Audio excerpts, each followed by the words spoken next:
आज के टॉपिक में प्रीपोजिशन के कुछ रूल हैं।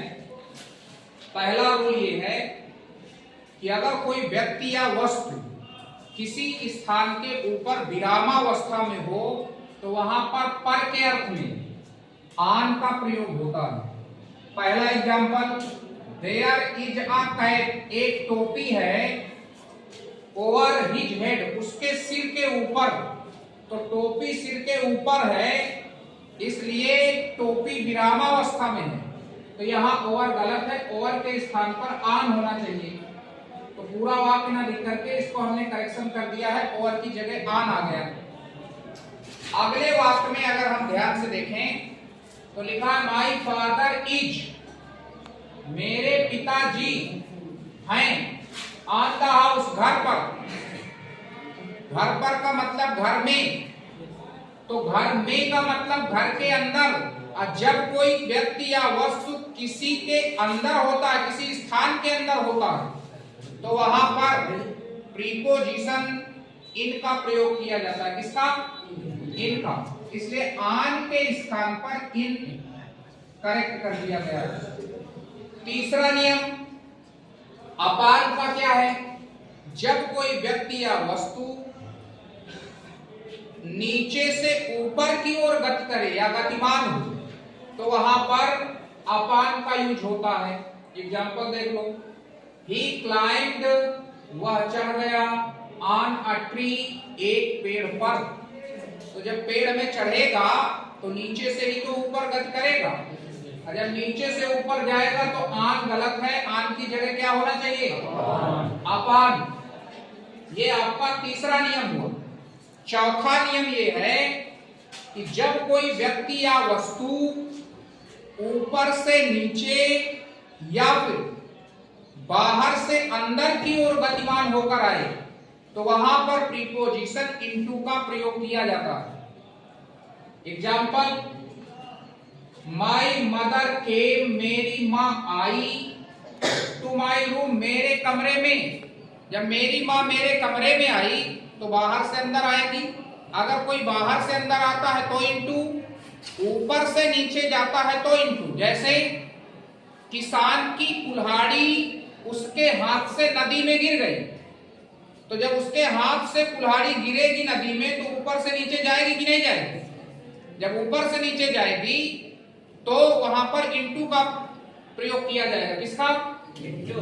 तो यहाँ टू गलत है, टू की जगह में क्या हुआ? इनटू।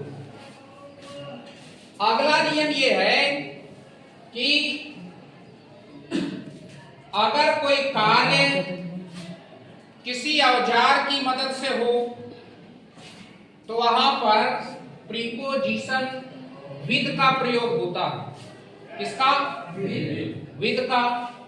ही शॉट, उसने मारा, अ डियर, एक हिरन को, बाय गन, बंदूक से।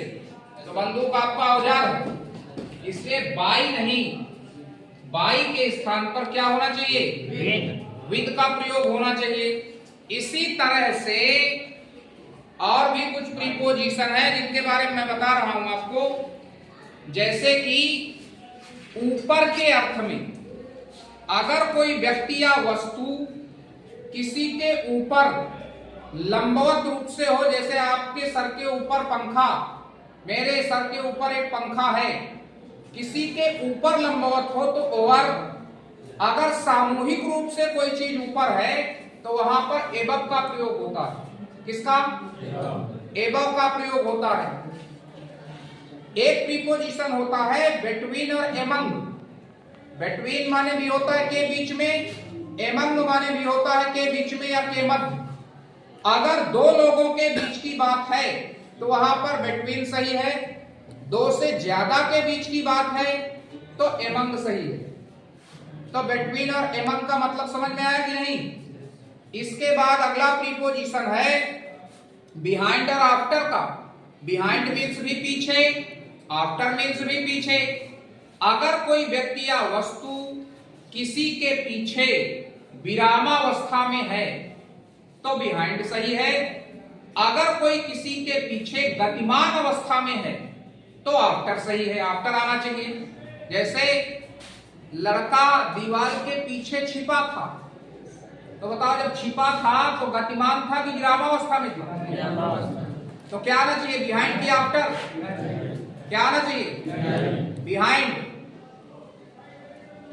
और कह दिया जाए बिल्ली चूहे के पीछे दौड़ रही थी, तो बिल्ली गतिमान थी ना?